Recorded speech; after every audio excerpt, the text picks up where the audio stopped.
Blue Eyes, Shaddolls, and even Purrely? Make sure you guys smash the crap out of that subscribe button so you guys don't miss out more. Honestly, I've been enjoying seeing all of the different OTS specials that have been coming through here because it really showcases some of the awesomeness and power that some of these locals are actually going through. And obviously, like, the Rogue Challenge are still doing exactly what they need to be doing. Now, we do see a Blue Eyes list to start off here, only playing 2 copies of Blue Eyes, which is honestly, I think, the perfect balance of things. Usually, we've seen in the past with these builds that, you know, running into too many Blue Eyes White Dragons is just going to hinder your consistency, or playing one just means that the random Bestial player at your LGS is going to scrape you off of the ground, and you're going to cry yourself to sleep, because trust me, I've seen that happen, and I have been one of the people, you know, that has been there. I do like only trying to play 1 Blue Eyes, but the thing is, the deck is already playing 41 cards, all right? You need your deck to be honestly as consistent as it can be. So, I mean, upping it to 41 while maintaining the second Blue Eyes, I think, is fine. We're also playing the Neo Kaiser Seahorse in here. The free special summon, free level modification, free setup is really, really nice. You also do see we are playing the Triple Fallen and Virtuous in here. TFAF is going to be absolutely one of the more important pieces you're going to want to have within this deck. Just being able to have access to this, I feel like, helps things out very, very immediately for what we want to be seeing. So, truthfully, outside of that, I mean, like, you're not seeing really too crazy of things with Blue Eyes in terms of setup. What I will say that you've got going on here is probably one of the more standard lists. And honestly, from what we've seen from like Eldritch to all of these other variations that have done very, very well out of the weekend, no matter which, you know, deck is going to do well, you got to remember these are more low to the floor events in the LGS experience. And obviously, you know, if we're seeing the results that we're seeing here, that means that anything could particularly do well out of these events, and that's a W for Blue Eyes. So good stuff. Next up here, we get to see some Shaddolls madness. Now, honestly, diving into the world of dolls right now, you might not think that this deck is really doing, like, the crazy shenanigans that it is, but it kind of is. Also, Void Trapple. When an opponent summons a monster with 2,000 or more attack, negate the effect of one of those monsters, and if you do, destroy it. I mean, the fact that we're teching this in as a tech choice is definitely a little bit more outrageous than I kind of expected to see. Obviously, where this deck's real value is going to come in is going to be fusion deployment, just being able to get you the Blazing Cartesia established. Because remember, Cartesia does a couple things in this deck. It's a free initiate of a, you know, spell, or to do a fusion summon, but also at the exact same time, she is a spellcaster light monster. And honestly, I like being able to make construct, being able to ignite off of this, which is really, really good. Obviously, I feel like that's just the amount of good value that you need to be having with this. We're also only playing 1 El Shaddolls Fusion, which I think is the correct ratio here. You don't really want to bulk down too hard on, you know, the Shaddolls Fusion stuff. Also, you're only playing 2 Shaddolls Fusion itself. One of the biggest problems I had when I was playing this deck was there's just a lot of times where you're like, man, I really want to play triple Shaddolls Fusion, you know, because I want to make the deck, you know, be as consistent as it can be. There's a lot of times where that's a terrible mistake, man. Like, you are not going to get the value off of this card the way that you think you're going to. So that's pretty interesting. In terms of the extra deck down here, I feel like your tools are pretty standardized. Obviously, the Meshiractor is probably going to be one of the better pieces for the strategy kind of going forward. But hey, you know what? Seeing Shaddolls getting some action in the year 2026 is honestly very, very refreshing. Also, we are playing Mathman in the deck, which is also very, very refreshing. So good stuff.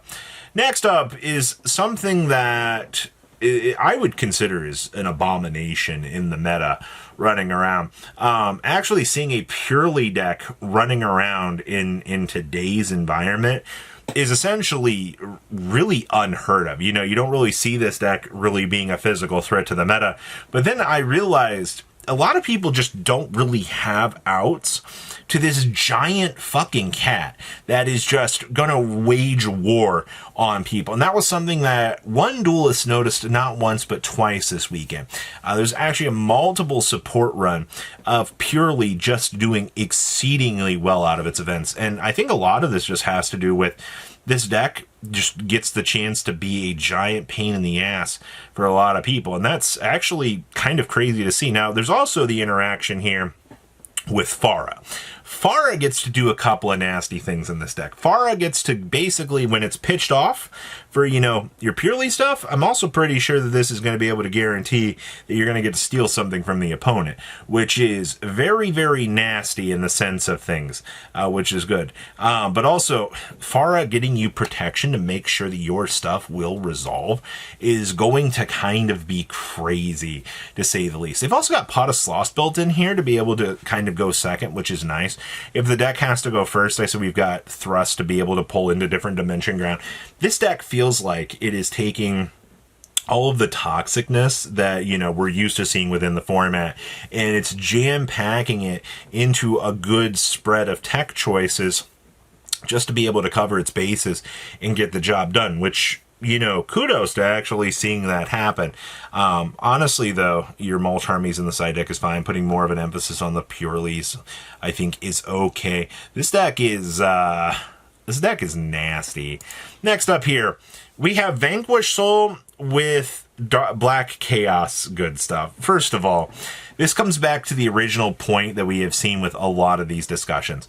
You can really just kind of splash the roll-ad stuff into really any version of these decks, and honestly, you can kind of have success with it, man. There's nothing in here that's really stopping you from doing it. But also, you know, roll-ad, what is it? You can bounce back, you know, something that mentions, or what, you bounce back the bigger one that has to be level 7 or higher and then go to town, which is really, really funny. You get little built-in targets off of this, which is really funny. Now, you would think that, you know, is there an underlining synergy with this? Yeah, it's go into your opponent's face as fast as you can and do your thing. Because realistically, your opponent's probably going to either try to waste hand traps on a normal summon Rosin, thinking that, you know, oh, we surely don't have any follow-ups here, I tell you what.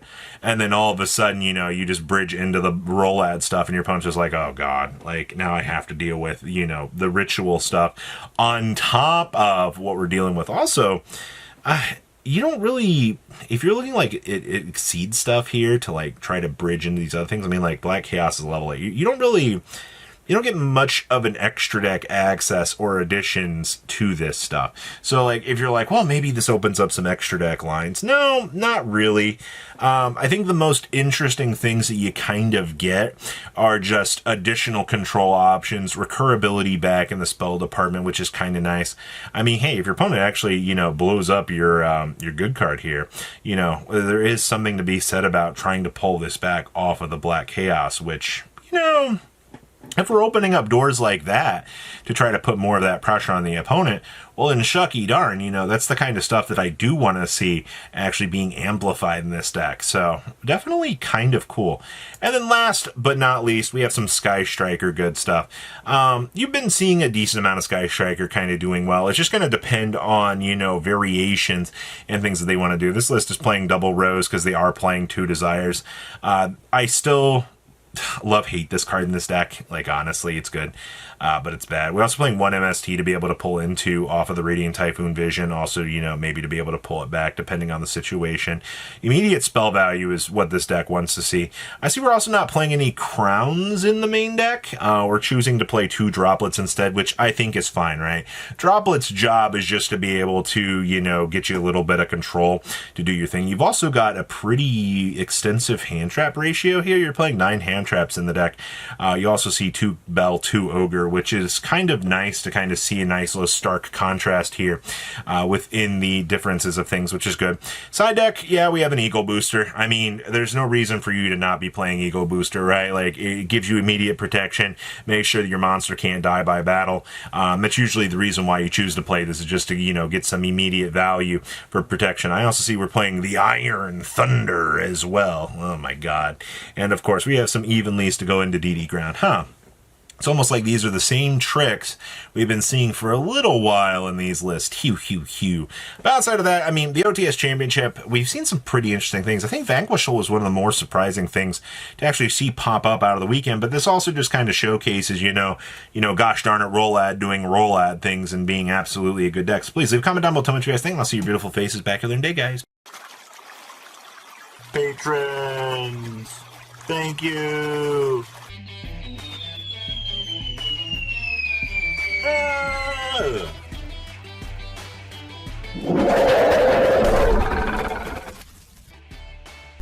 Thank you so much for watching. Check out these other videos.